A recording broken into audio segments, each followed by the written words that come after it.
When you're standing on a 30-foot cruiser and the wind starts to pick up, the last thing you want is to wrestle with a heavy chain and hope the windlass will hold. That nervous moment is why I decided to sit down and actually look at what the Lewmar Pro Fish 1000 does for people like us, not just what the brochure says. Link is in the description if you want to check the product details on Amazon.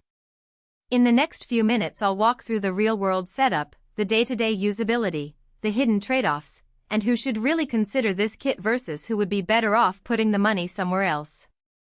First off, the category itself, a horizontal windlass with an auto freefall system, sits at the intersection of convenience and safety. Traditional vertical windlasses are popular, but they take up space and can be noisy.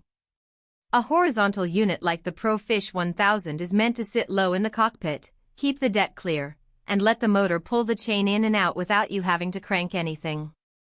For a boat in the 28 to 38 foot range, the deck space is at a premium, and the ability to drop the anchor with a push of a button can be a game changer when you're trying to get a set quickly in a tidal current.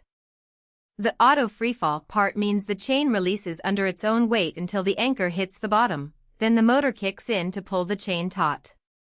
In practice, that translates to a smoother, less jerky set that reduces the chance of the anchor bouncing loose. Installation is where many first-time buyers get nervous, because you're dealing with a 12V motor, wiring, and a bolt-on mounting plate that needs to line up with the hull's structural beams. Lewmar advertises a quick and easy install, and after watching a couple of owner videos and reading the mounting guide, the reality is that a competent DIYer with basic marine tools can bolt the unit in a half-day. You'll need to drill a few holes for the mounting brackets, route a short power lead from the battery, and connect the control switch. The kit includes the windlass, 3 mounting brackets, a control lever, and the necessary hardware, so you're not hunting down extra parts.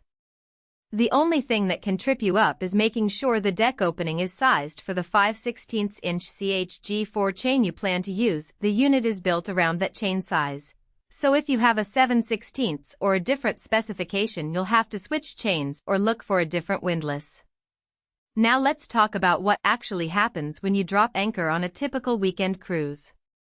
Imagine you're in a moderate 2-knot current with a sand bottom. You lower the anchor, engage the freefall, and the chain runs out until the anchor contacts the seabed. At that point the motor, rated for a maximum pull of 700 pounds, kicks in to take the slack out, pulling the chain until the load reaches its set point.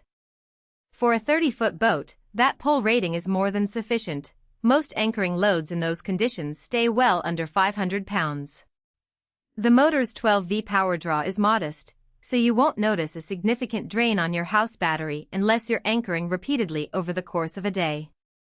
The stainless steel 316 construction means the housing holds up well against saltwater corrosion, and after a couple of weeks in the Gulf, there was no visible pitting or staining, a practical strength for anyone who spends time in harsh marine environments.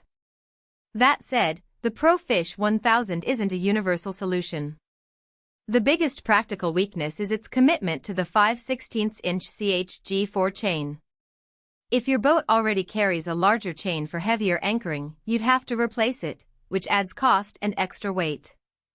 The unit itself weighs around 45 pounds, so while it's not a massive load, you do need to consider the weight distribution on a smaller vessel. Another nuance is the control interface. The lever is solid but can feel a bit stiff for people who prefer a button press. You also need a dedicated 12V circuit with a fuse, meaning a bit more electrical work than simply plugging in a hand crank. For occasional boaters who only anchor a few times a year, the convenience may not justify the installation effort and the price point, which sits higher than a basic manual windlass. So who should walk away with this windlass, and who should look elsewhere? If you own a 28 to 38 foot cruising sailboat or a modest motorboat, you'll appreciate the deck-clearing design and the ability to set an anchor with one hand while still steering. It's especially useful for sailors who anchor in tight marinas or in windy conditions where a quick, smooth set can make the difference between holding and dragging. If you already have a reliable manual windlass and you rarely anchor in challenging conditions, the Pro Fish 1000 may be overkill. The manual effort and lower upfront cost could be more sensible. Also, If your boat is under 25 feet, the size and power of this unit may be mismatched to the loads you'll encounter.